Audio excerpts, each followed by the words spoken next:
ꯌꯥꯝ ꯍꯔꯥꯎꯋꯦ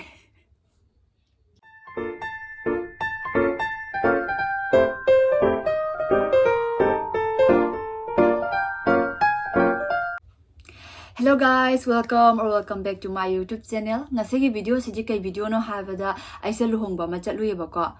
Ai makeup kam ta lokthok myam dum ubiri sini ko chandon du di lokthokre. Akhoi bai gi luhongba se nupi se Manipur gi oibani na ne ko manak ta dum luhonge aduna ne mauthin ba su yam yang na loisalabani na yum halakpada dum pung 10 mukti tare bako. Yum da halakpa matam da 14 February gi gift myam ma leiramme. Ado mayam ayam na harawe.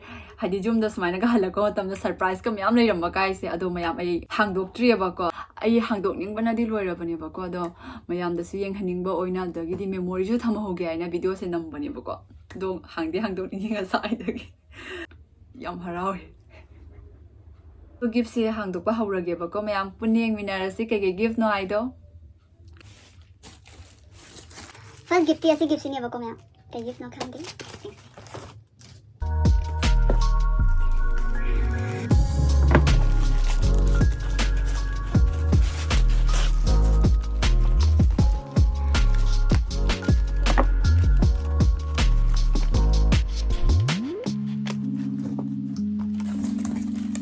yum ne ka handle ko to swain ka gift ka le nam se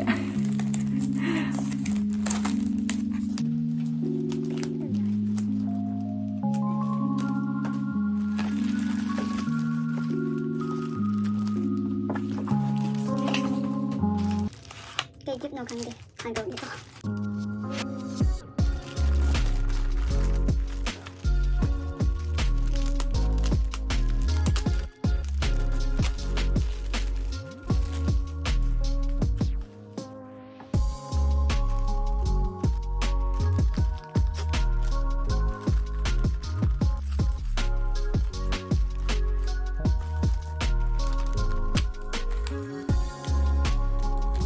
Sidi photo ne bako myam photo macam ne bako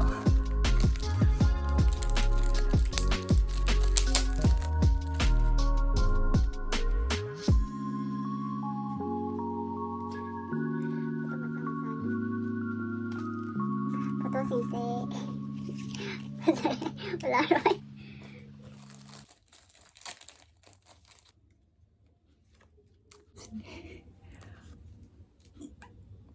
Fazay yam na yam paame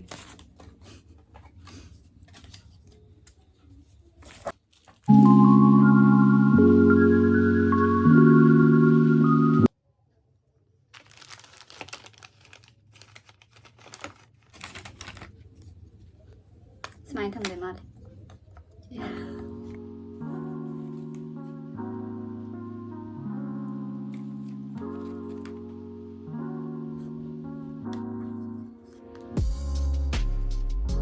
This might have the yellow.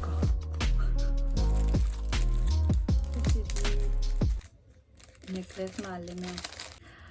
This is the mein necklace ni. Cute oidra. Anong si. Anong si ye. Ya. Sida Yaifabi ka ni iye. Yang masaoy na. Ada. Anong si.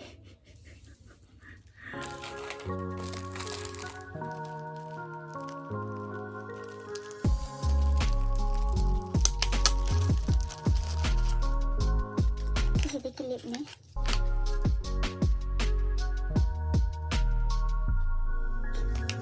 나무 tamang 저렴 또 거의 안 받아요.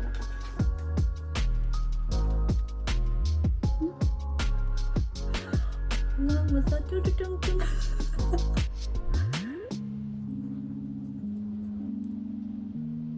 Smile pana bradi khang dia smile puzzle le mea. Puzzle.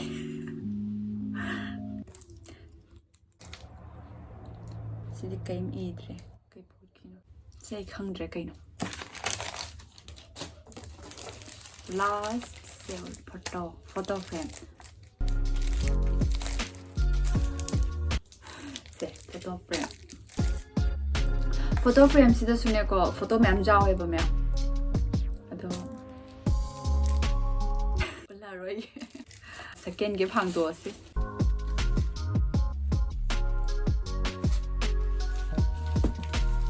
how's second gift hang do si ma'am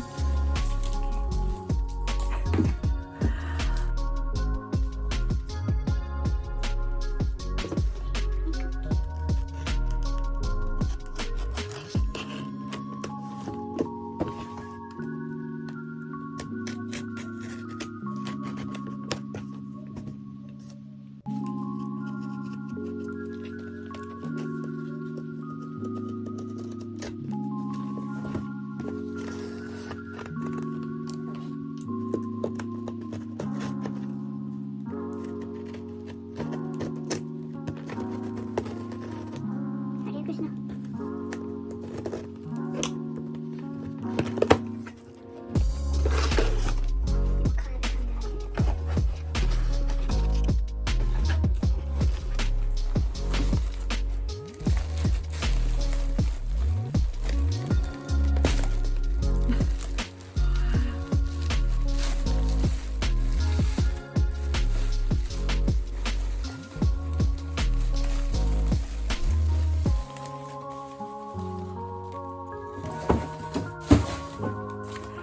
second gift sina si sine ba ma'am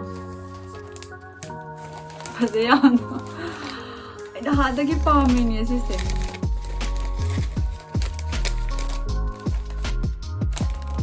pink pink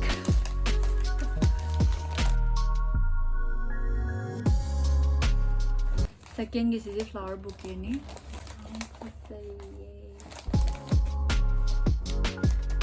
manam se yaw da ba manam nammi ne ba ko This flower bouquet is very famous. The original pita is very good. I thamba do ngam deba. Aduna asi oi this mine dum pira di dum thamba yare ba. Ayam pam is mine do se. Am pam zare si give se. Sina ko ai pam me.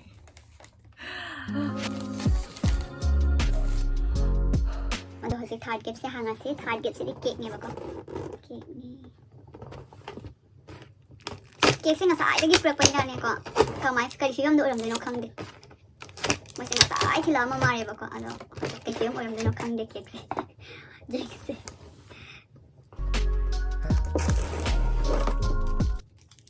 Yam itha tha se di hai ba.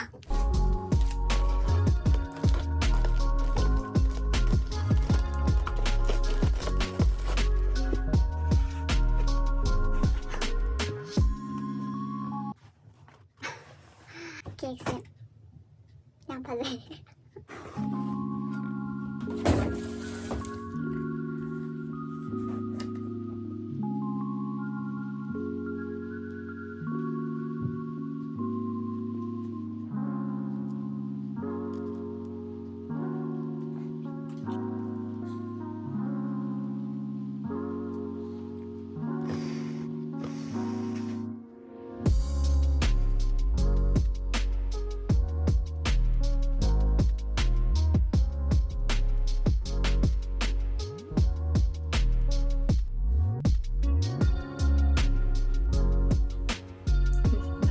Sisina gift piak pa mi do ki ko. Laga. Sisina mayagi. Sina aigi. Yam hao đấy.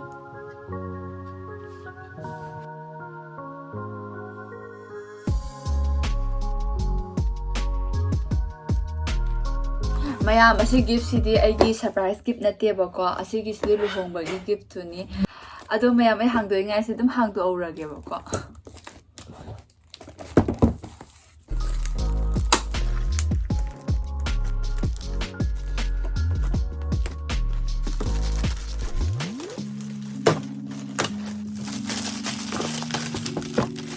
Ko hang do kali. Tulip yang pang ya khang de. Sesa tulip pang. Ado video se mayam matang si dalo sinjarage video se nungai traga su like share subscribe to ka wirangano ado mayam sina dek dina leibo oyo ba ka ado mathangi video da ne fangnara singa sigiti bye bye